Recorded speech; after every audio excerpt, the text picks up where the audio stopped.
Boa noite a todos. Então, hoje o nosso tema, Deus e as águas medicinais de Mara. Em Êxodo 13, 14 e 15, eu vou colocar resumidamente, vou falar sobre esses capítulos, mas eu vou colocar resumidamente a parte da travessia do povo hebreu pelo deserto, que todos nós conhecemos, né? Porém, ela traz para nós uma grande lição da necessidade da obediência às leis de Deus. E quando falamos que o povo hebreu atravessou o deserto, também ouvimos, tem hora que os israelitas atravessaram o deserto, que os judeus atravessaram o deserto. E dá uma baguncinha na cabeça da gente, né? E podemos perguntar, mas afinal, quem que atravessou esse deserto? Então vamos entender isso.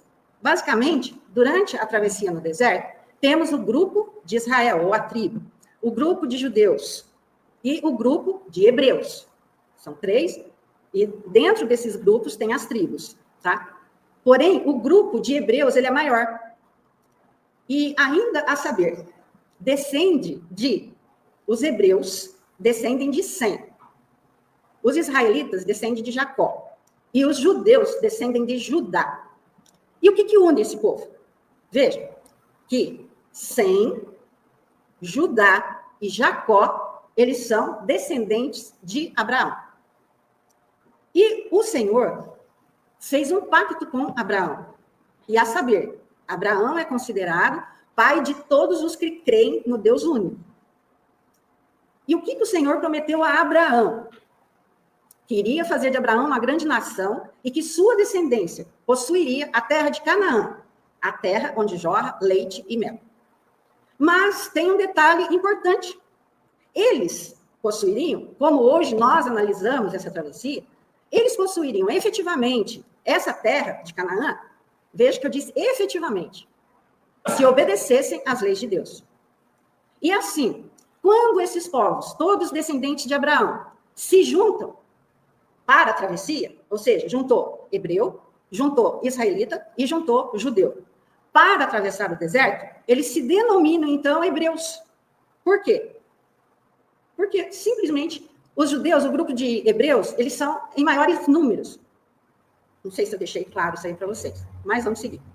Agora, observamos que o capítulo 14 do livro Êxodo, do Antigo Testamento da Bíblia, ou seja, a saída do povo israelita cativo do Egito, amigos, essa saída, ela não é apenas para um relato de evento mega, super extraordinário, mas é também um ensinamento profundo sobre manter a fé, a confiança, para que se realize a libertação em nós, dentro de nós, dos males que moram em nós, assim como lá morava dentro deles.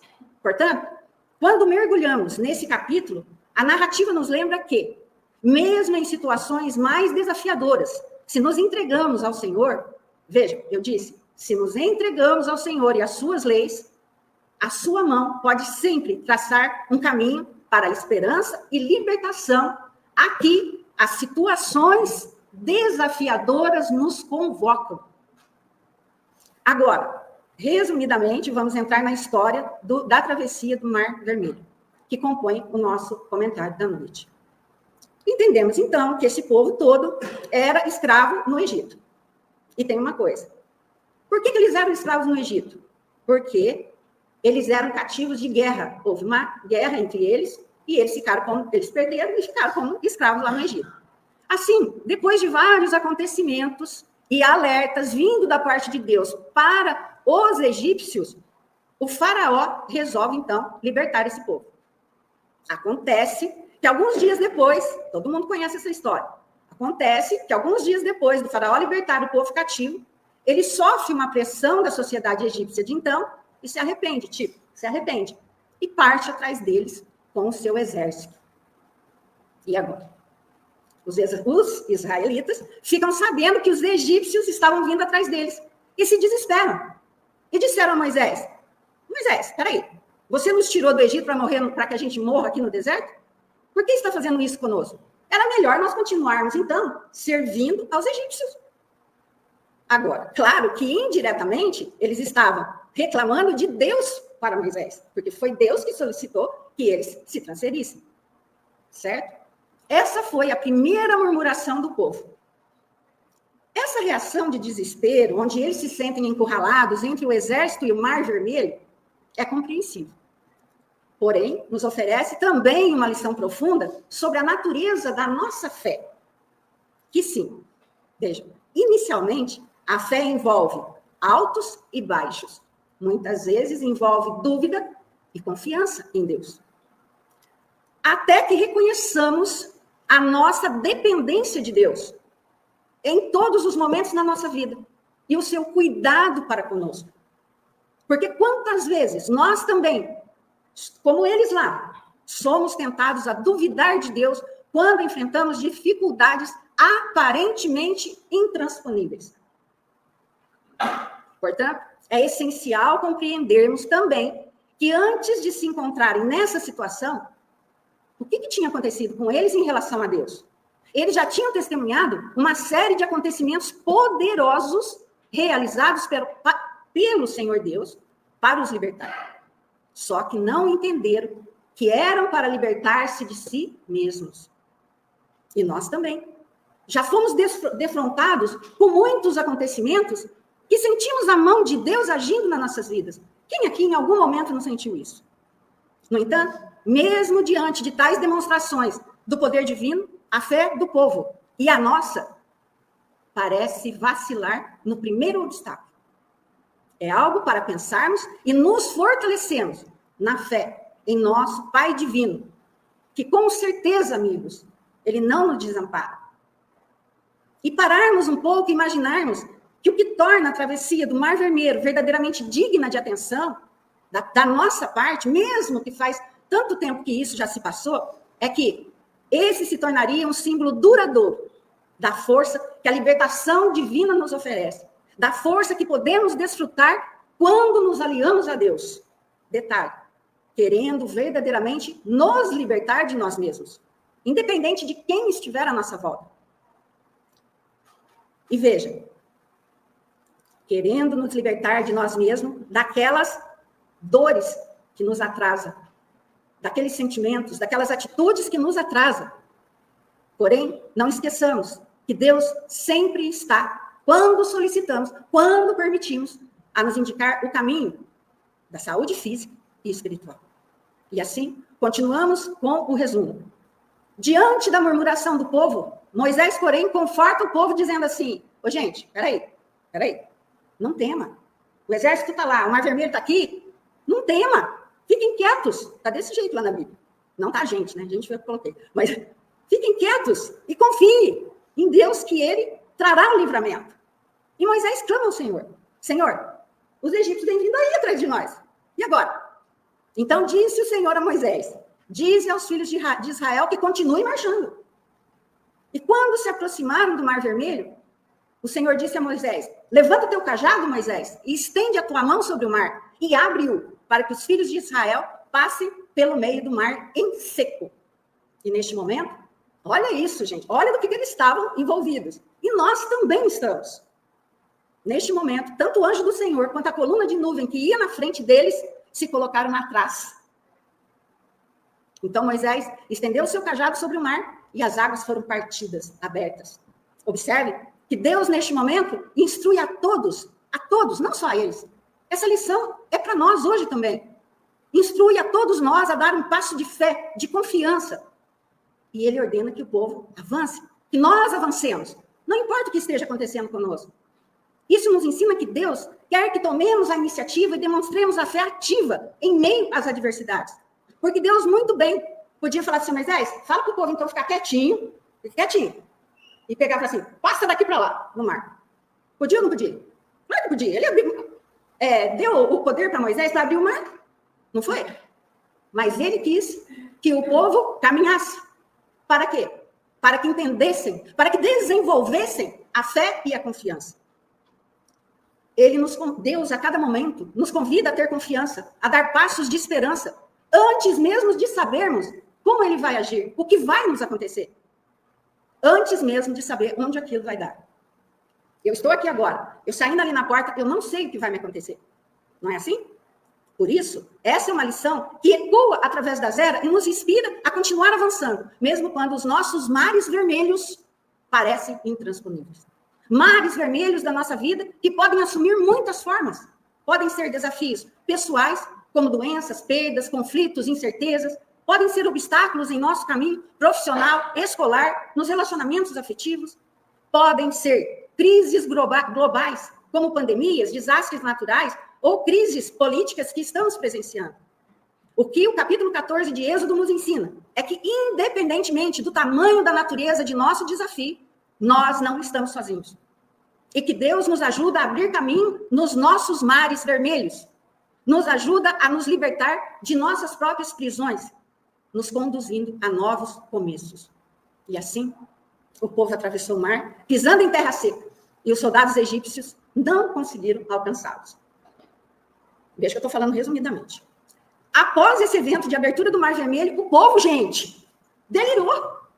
Imagina, a mando do Senhor, Moisés abre o mar e eles passam. Imaginemos essa sensação de estar lá e presenciar esse acontecimento e viver esse acontecimento, que com certeza ecoa na nossa alma, a alma de espíritos imortais que somos, onde somos peregrinos pelas encarnações afora. Sim, com certeza foi um momento mágico. E após todos atravessarem, sãos e salvos, há um primeiro registro de um cântico na Bíblia de forma relevante. Vem depois da libertação, veja, libertação, por enquanto, física da escravidão do povo hebreu. E assim, ficamos sabendo que esse povo começou a entoar cânticos exaltando a Deus. Então, Miriam, a profetisa, pegou um tamborim e todas as mulheres a seguiram, cantando, dançando, expondo a sua alegria diante daquilo que aconteceu. Vejam que Moisés instruiu o povo a marchar em direção ao Mar Vermelho, mesmo quando parecia absurdo fazer aquilo. É que a obediência a Deus, muitas vezes, amigos, exige que sigamos adiante, mesmo quando não compreendemos completamente os seus planos para conosco. Mas, para todo acontecimento, existe todo acontecimento, grande ou pequeno, na nossa vida, de um grupo de pessoas, de uma cidade, de um país, do planeta Terra, existe um plano de libertação e transformação para cada um de nós. E é um lembrete de que a fé envolve ação e confiança. A fé envolve ação e confiança, não apenas palavras. E continuando. Após isso, conforme segue a passagem do Êxodo, capítulo 15, versículo 22 a 27, observamos o seguinte acontecimento. Após atravessar o Mar Vermelho, Moisés conduziu o povo até o deserto de Sur. E durante 3 dias caminharam pelo deserto e a água estava acabando. E muitos estavam com sede. Então chegaram a Mara. Mas não puderam beber a água de lá porque era amarga. E qual foi a reação do povo? O povo começou a reclamar a Moisés, dizendo: Moisés, o que é isso, meu Deus do céu? De novo? O povo está passando sede. Mas vejam, eles não estavam reclamando de Moisés, eles estavam reclamando de Deus. Mais uma cobrança para o Senhor. Vejam, qual seria a atitude justa dos hebreus nesse momento? Pelo menos perguntaram a Moisés: o que será que o Senhor está querendo, Moisés, nos mostrar com essa água amarga nesse local? Ou seria o momento de, pelo menos, elevar os pensamentos a Deus e perguntar: Senhor, o que faremos? Senhor, o que podemos tirar desse acontecimento? Não seria o justo? Depois de tudo que eles presenciaram? Mas, vamos lá, voltando às águas de Mar. E claro, depois de tanta murmuração, Moisés clamou novamente ao Senhor e esse lhe indicou um arbusto. Ele o lançou na água e esta se tornou doce. Observe que o povo reclama com Moisés, que por sua vez clama ao Senhor. É importante notar, gente, que mesmo diante da murmuração do povo, Moisés continua buscando a orientação do Senhor, em vez de agir impulsivamente. Ele não dá resposta para o povo, a não ser fique quieto, calma. Isso nos ensina sobre a importância da busca constante da orientação divina em momentos difíceis. Agora, afinal de contas, qual era o propósito daquela água amarga neste início de caminhada pelo deserto? Alguém tem alguma ideia? Pesquisando, gente, eu encontrei que os cientistas e estudiosos da atualidade tiveram a oportunidade de analisar as águas de Mara, que ainda permanecem amargas até hoje, e constataram que elas são 100% potáveis e próprias para o consumo humano. Mas por que o gosto amargo? Pela existência de grande quantidade de ervas medicinais solubilizadas, ou seja, dissolvidas naquela água, que deixam ela automaticamente com um gosto amargo, porém próprio para consumo, como a gente vai fazer um chá. Faz um chá de losna, né, que fala, É horrível, mas cura a dor no estômago, não é assim? Minha mãe cansou de me dar moção Scott, que era muito fraquinha quando eu era pequena. Agora, dá-lhe dieta, não é? Mas, estou bem, graças a Deus, gente, não fico do seu lado. Então, essa grande quantidade de compostos medicinais na água viria em boa hora, pois o povo de Israel, saindo gente do Egito, tinha sua saúde frágil e limitada, devido ao tratamento de escravo que eles tiveram. E para enfrentar ainda a longa caminhada que eles tinham lá pelo deserto, era necessária uma desintoxicação. Seria a melhor coisa a fazer naquele momento. E assim, no meio do deserto, Deus proporciona o remédio para curar todas aquelas pessoas. Vejam que Deus não pediu para Moisés levantar seu cajado e curar o povo. Agora, Moisés, nós estamos aqui, a água está amarga, levanta o cajado, vamos curar esse povo porque eles não querem beber água. Não, ele foi lá, porque assim, né? Era mais necessário, é sempre aquilo que comentamos. Deus espera uma ação nossa para proporcionar algo. E nada vem de graça. E nós, se estivermos passando por algo que pareça com a água amarga de Mara, mesmo estando confiantes no Senhor, aparece essa água amarga na nossa vida, é necessário tentar entender o objetivo dessa água amarga nesse momento na minha vida. Ou seja, me perguntar, Senhor, por que essa água amarga, esse momento amargo, é para me curar do quê? O que eu fiz?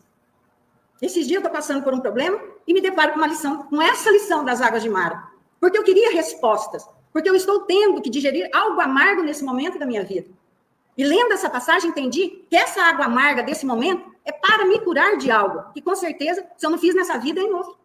Então, meu coração que estava quase desfalecente, se equilibrou, se acalmou. Eu li isso daqui, eu falei, gente, enquanto eu não descobri o negócio dessa água de Mara, eu não sosseguei. Veja, gente, o que a gente observa com o remédio amargo, assim como a minha mãe me deu um remédio amargo, assim como, tenho certeza que alguns daqui já tomaram chá de losna, entre outras coisas, o que a gente sente? Um cuidado. Um cuidado da pessoa que me deu esse chá amargo. Não é assim? Então a gente sente um cuidado de Deus. Nós observamos o cuidado de Deus para com aquele povo liberto fisicamente do Egito. E a gente se sente cuidado. Senti a providência de Deus para não me deixar estacionado e me proporcionar um momento de redenção, de resgate, de algo que eu fiz, sem reclamação, e me mantendo em paz e em equilíbrio. Agora, continuando. E também nesse momento, após instruir Moisés quanto a colocar aquele galho na água, o Senhor também lhes deu leis e ordenanças e os pôs à prova, dizendo-lhes. Eu estou em Êxodo, capítulo 15, versículo 26. Olha o que Deus disse depois que ele instruiu Moisés a colocar aquele galho que deixou a água doce. Olha só. Se vocês derem atenção ao Senhor, o seu Deus, e fizerem o que ele aprova, se derem ouvidos aos seus mandamentos e obedecerem a todos os seus decretos, não trarei sobre vocês nenhuma das doenças que eu trouxe sobre os egípcios, pois eu sou o Senhor que os cura.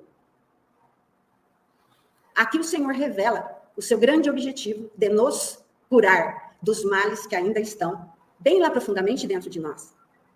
E essa afirmação enfatiza que o Senhor está a cuidar do nosso corpo, não só. Ele não quer só saber do nosso espírito. Ele quer saber também do nosso corpo físico, emocional e espiritual. E assim, teremos sucesso nessa cura. Porém, se dali para frente obedecermos às suas leis de amor e de bondade, aí eu terei sucesso na minha cura. Porque eu obedecendo às suas leis, meu espírito estará em equilíbrio e não recairá sobre mim doenças físicas ou emocionais.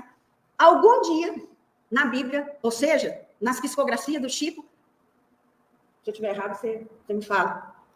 Se está escrito lá que Jesus não foi num campo que estava com dor de cabeça? Não, então não estou certo. Entenderam? Por quê? Porque ele seguia as leis de Deus. Então, quem segue as leis de Deus, não haverá dores e nem sofrimentos na sua vida, a não ser aqueles em doação ao ser humano que estiver junto comigo. Por amor, que foi o que Cristo fez. É algo tão simples que, se analisamos profundamente, chega a doer dentro da gente. Nós ainda tão orgulhosos e vaidosos que somos. E uma pergunta. Há quanto tempo Deus, nosso Pai, tem nos convidado a seguir as suas leis para que não enfermemos? Mas o texto de Êxodo, capítulo 15, continua e lemos. Depois chegaram a Elim, depois das águas amargas, e depois do recado de Deus, eles chegaram a Elim, onde havia, olha só, 12 fontes de água e 70 palmeiras. e acamparam junto àquelas águas. Então, temos notícias que o próximo acampamento de Israel foi em Elim, oásis com 12 fontes de águas para cada uma das tribos que seguiam. E, gente, eu vou falar uma coisa, eu estava pesquisando.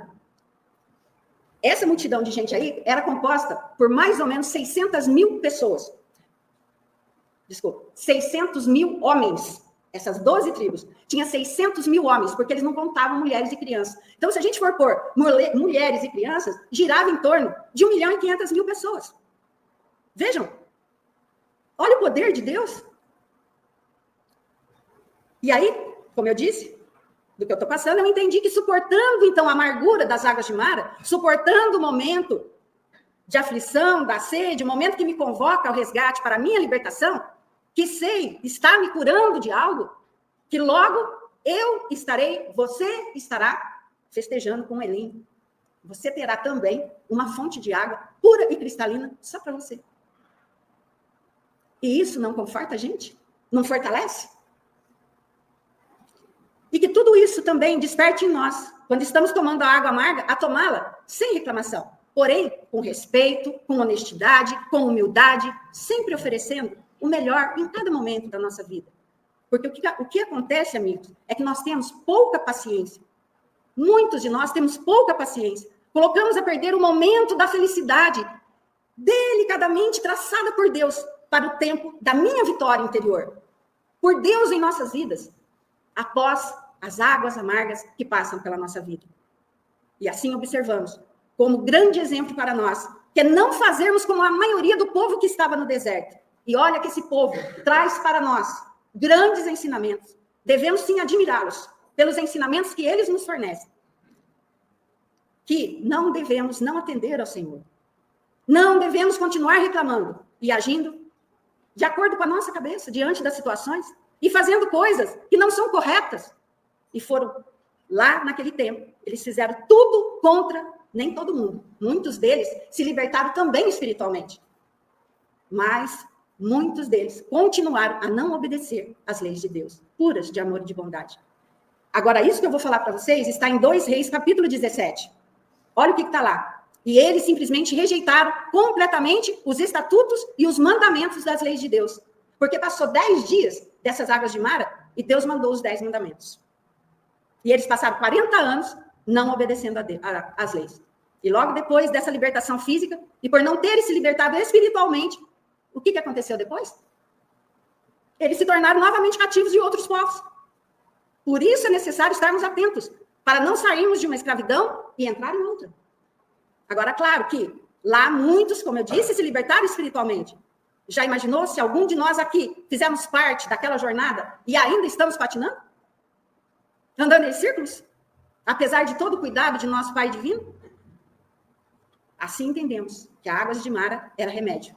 Não havia necessidade. Gente, se nós estivermos passando por um momento amargo, não há necessidade de murmurar. Há necessidade de buscar inspiração, de pedir a Deus que nos fortaleça a caminhar. Ah, André, mas eles não sabiam que a água era remédio. Mas quando não sabemos, o melhor, e a primeira coisa a se fazer é perguntar, pesquisar, se inteirar das questões espirituais que envolvem a nossa vida. Pedir instrução à espiritualidade, que a resposta do Senhor chegará até nós, com certeza. Se não exatamente o porquê, chegará o conforto e a fortaleza para passarmos por aquelas águas amargas e chegarmos até a Elim, a fonte de água pura. Amigos, precisamos descobrir o que é essencial em nossas vidas. Precisamos entender que estamos no lugar certo, com as pessoas certas, no momento exato para o nosso crescimento espiritual. Então, dancemos e cantemos o melhor louvor a Deus, nosso Pai, pelo seu amor e cuidado.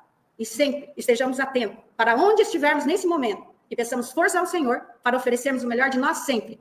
E o que vai acontecer? As demais coisas nos serão acrescentadas. Precisamos ter fé, precisamos ter confiança, precisamos ter esperança. E para ter esperança, é preciso não esquecer que após cada amargura existe a bênção de recomeço que Deus nos proporciona na sua infinita misericórdia. Assim seja.